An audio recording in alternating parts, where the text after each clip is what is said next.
and welcome back. This is Campus Connect, yet another episode in the Millennium City, Gurgaon. We are right here in the Indian Institute of Learning and Advanced Development. Give a big hand to yourselves, ladies and gentlemen, for giving us space today. This, of course, is the young, energetic audience of INLEAD, as they call themselves. Today we're discussing urban issues, urban youth issues particularly. Today we have a fantastic panel of guests. I'll come to them in just a bit. And now, our first guest, ladies and gentlemen, Raghav Chaddha of the Aam Aadmi Party. Give him a huge hand. Khushboo Singh from your own INLEAD Institute. Please give her a big hand. Dr. Sambit Patra, spokesperson, BJP. And Nasir Abdullah, theatre personality and actor.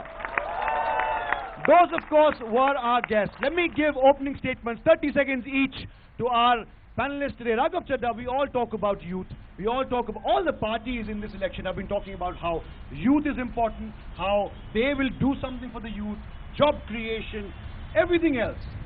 The Aam Aadmi Party is slightly new. It's about 1.5 years old. What in your manifesto can appeal to these students right here?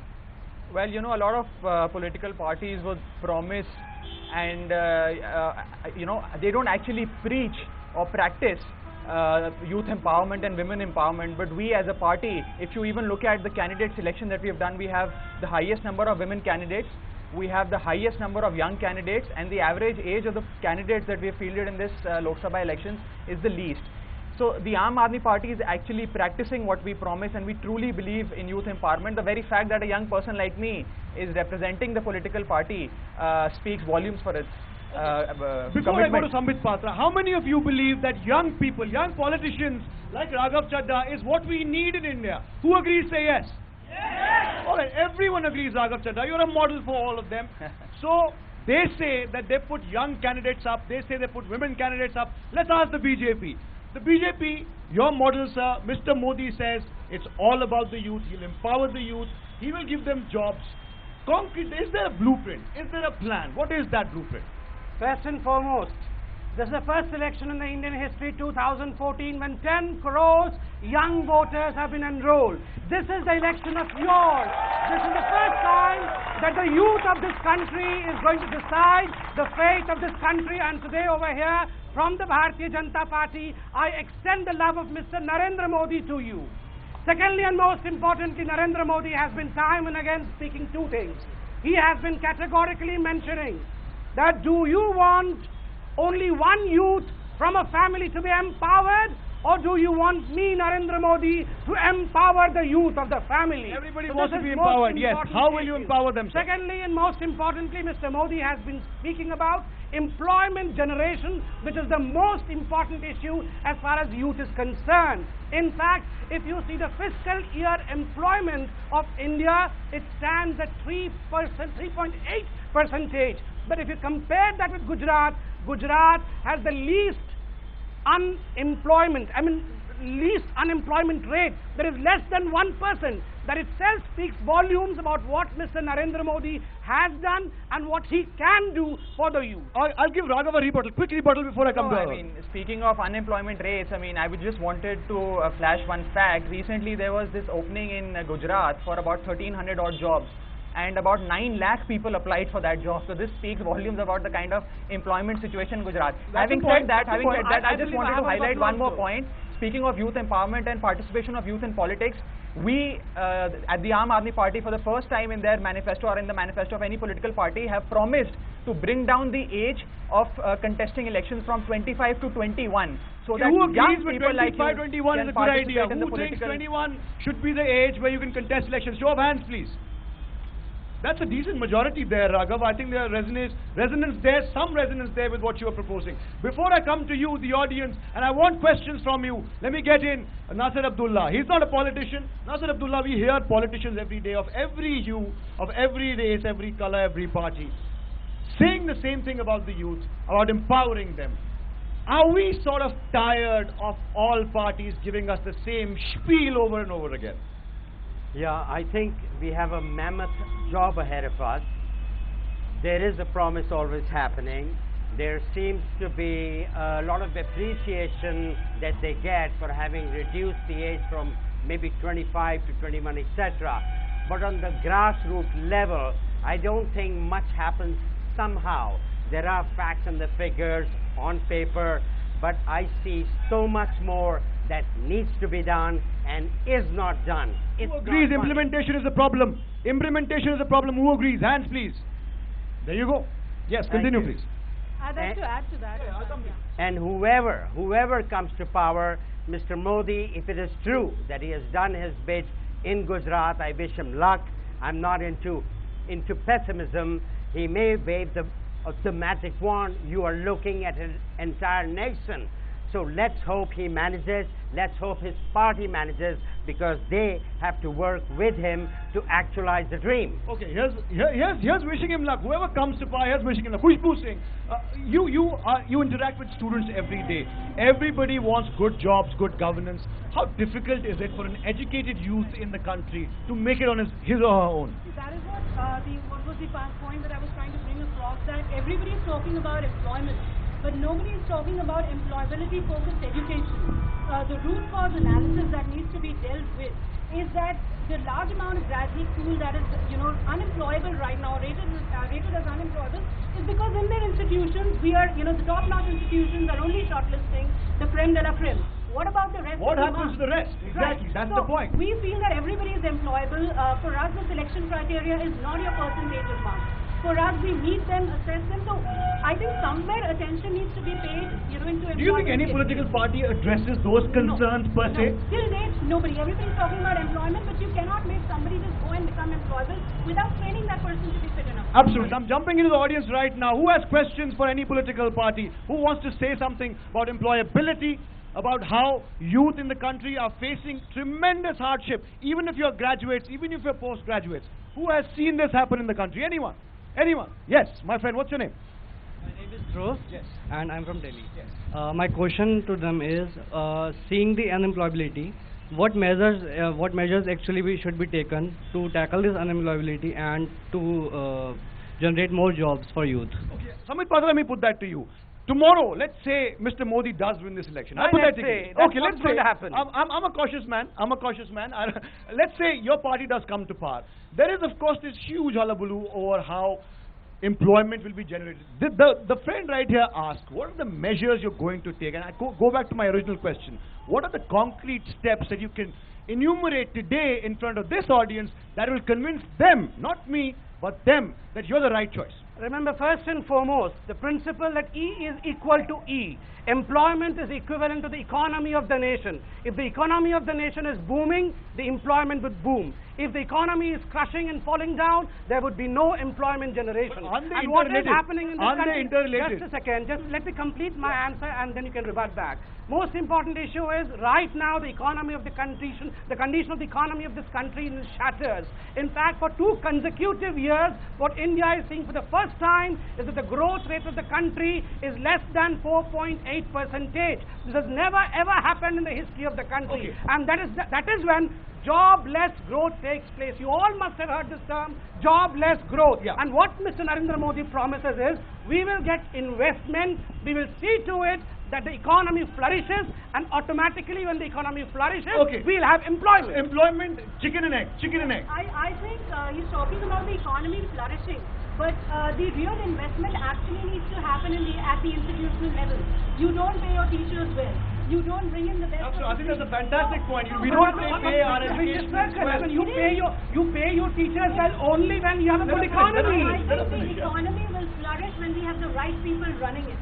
Right, absolutely. And to have the right people running it, you need to have the the rightest person, I believe, is Mr. Narendra Modi. We're going economy heavy right now. How many girls in the audience by voice vote? How many girls say yes? Many girls. How many girls are there in the audience? Hands, please. Is economy the only issue facing our urban youth? Is women's security not an issue? It is. Who agrees? All the women agree? Some men agree. The rest of them don't? Okay. Let's do a voice vote. How many agree that women's security is an issue in these elections? People who agree will say yes. Yes! Why have consecutive governments failed? And I'm not talking about just the previous government. Why do you think, what's the problem? You being women there, who will tell me? Girls in the audience, who thinks the problem lies somewhere else? Who will tell me what the problem is?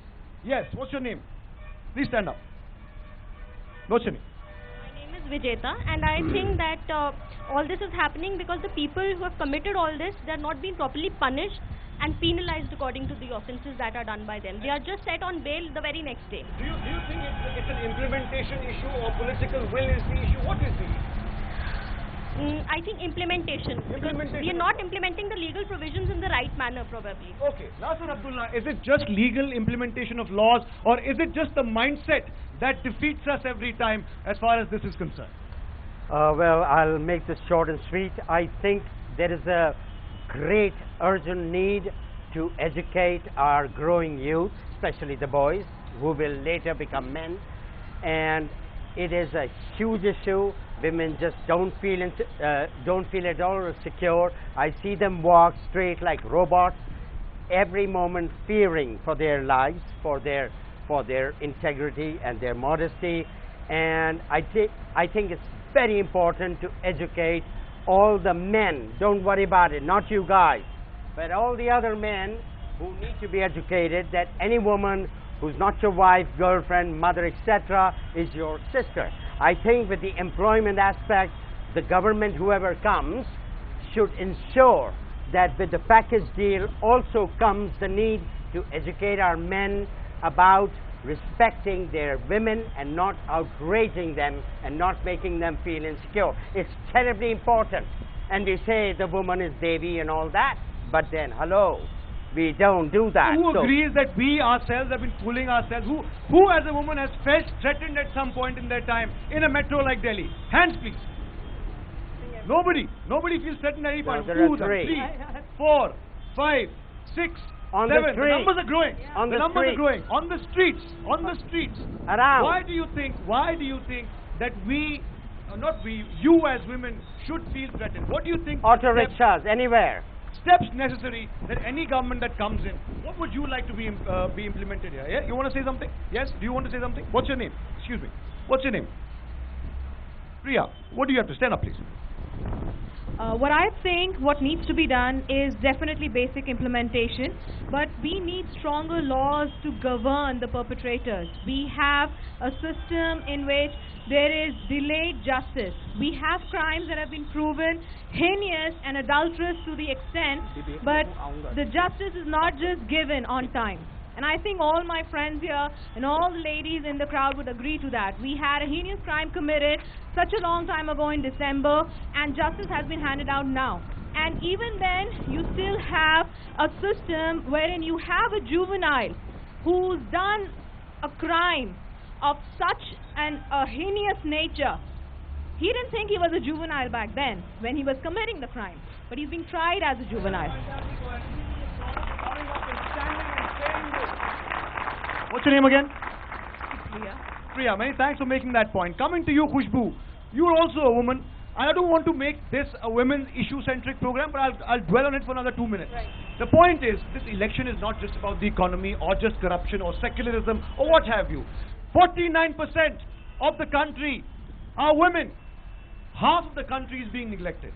What can the next government, whoever it is, be it a coalition, be it Mr. Modi, be it someone else, what do they need to do to make sure that Supriya doesn't feel threatened ever again? I think the first thing is to set the right precedence by being the right examples themselves. Every day we see in the news channel some or the other politician being involved in one scandal himself, somebody is hugging someone else or forcibly kissing somebody or some co-politician. So first thing is, set the right examples by your own means and measures. And the second is, have penalties and quicker actions.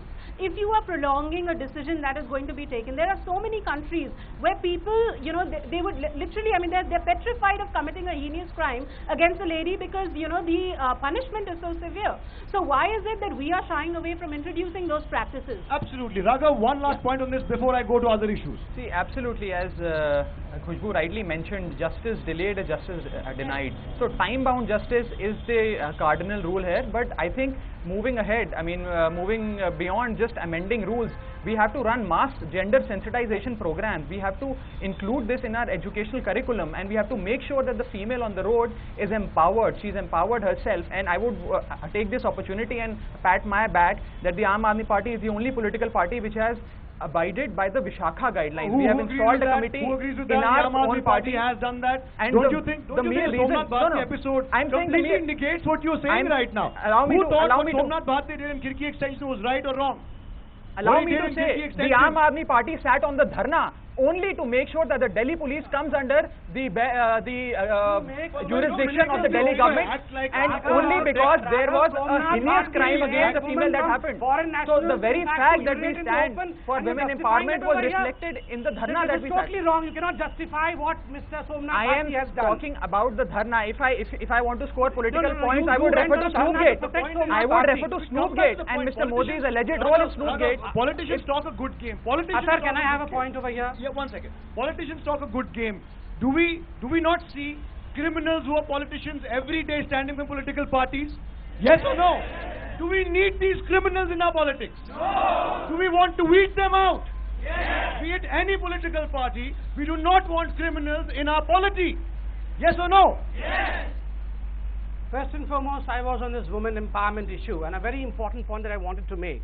I believe the reason as to why the women in this country are not secure in the streets, probably one of the most important reasons, is a lack of political will. And let me remind you of two incidences. About a week ago, we heard one of the top politicians of the country saying, "बच्चों से गलती हो जाती है, लड़कों से गलती हो जाती है, उसके लिए फांसी नहीं होना चाहिए, उन्हें छोड़ देना चाहिए." Woman, girl, I ask you, is it just a galti? A politician of his stature, can he even say like this? Absolutely. If politicians speak in this language, I believe that is the biggest galti that the political system Yes, Nasir has a point. Nasir has a Secondly, point. and very important point, Nirbhaya in fact changed, though she is not with us anymore. But that was a girl who changed the history of what and how worse things can go and get in India. All right, Nasir, and in fact, that was the right, time when the Home Minister of this country said, "Should I go into the street and meet people today, the youngsters today? Tomorrow I have to go and meet the Maoists." And this was the lookout of the country. All right, Nasir, let's give Nasir a chance. Yes. I have one basic point, and I heard the lady out there, she made a point, stringent punishment, etc. But I say to you, what is more important, that the people be educated, or do they have to be punished? Let's strike at the root of the problem. Let's not